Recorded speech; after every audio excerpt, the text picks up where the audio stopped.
Like East Brooklyn was 40 years ago, many of the neighborhoods in Jackson are blighted. And listen to this, only 47% of our residents own their own homes. We believe that Nehemiah, a rebuilding of an entire neighborhood, could bring dramatic change to Jackson. And at the Neighborhood Economics Conference tomorrow being held at Dooling Hall, Reverend Brawley will challenge our clergy to begin to build this strategy for Jackson. I encourage you all to be there for that. It's going to be amazing. In September of last year, our delegation of our leaders visited East Brooklyn and Baltimore.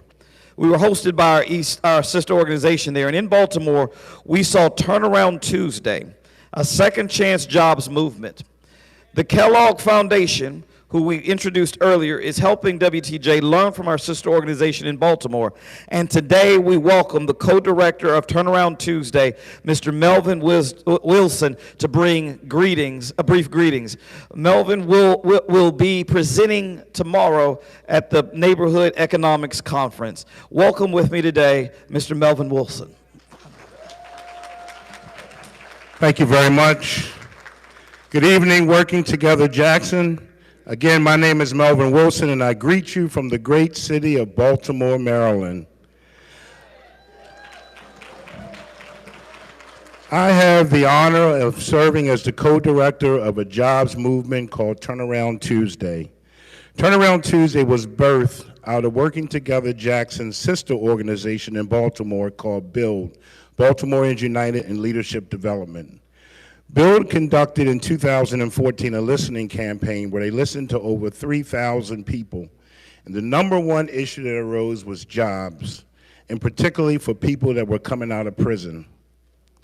We started to conduct house meetings and individual meetings.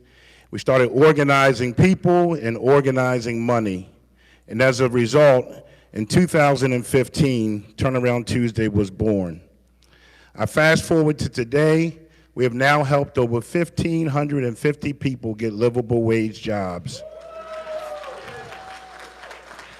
65% of these folks are ex-offenders. They're working at anchor institutions in Baltimore, such as Johns Hopkins Hospital, Johns Hopkins University, the University of Maryland Medical Hospital, and major manufacturing companies. What we really hang our hat on is that over a 2-year period at our anchor institutions, we have a retention rate of over 75%. We began prior to the pandemic working together Jackson, but as the pandemic hit, as the scripture says, the manifestation of a promise of God may be delayed, but his works tell us it is not denied. This past fall, a group of Working Together Jackson leaders came to Baltimore, spent several days with us, and we began to continue to engage on how we can move forward to bring Turnaround Tuesday to Jackson. I just want to close with a quick story. There was a young man who came to Turnaround Tuesday. He doesn't mind me telling his story. His name was William. He came to Turnaround Tuesday in January 2015. He had spent 15 years of his life incarcerated, over 20 years on drugs. He had been shot 4 times on 3 different occasions. He came to us and we were able to get him a job at Johns Hopkins. 3 days before he was supposed to start, he got a phone call and they told him, don't bother coming in. We found something in your background. But he knew we had the relationship. He called me, I made a phone call. He started his job the day he was supposed to start. A year into that job, he was their Employee of the Year. He started as a floor tech. He has since been promoted to a community health worker, and because of one of the benefits of Hopkins is a tuition benefit, 3 of his kids are now in college because they pay. Hopkins pays 50% tuition at any university or college that they want to go to.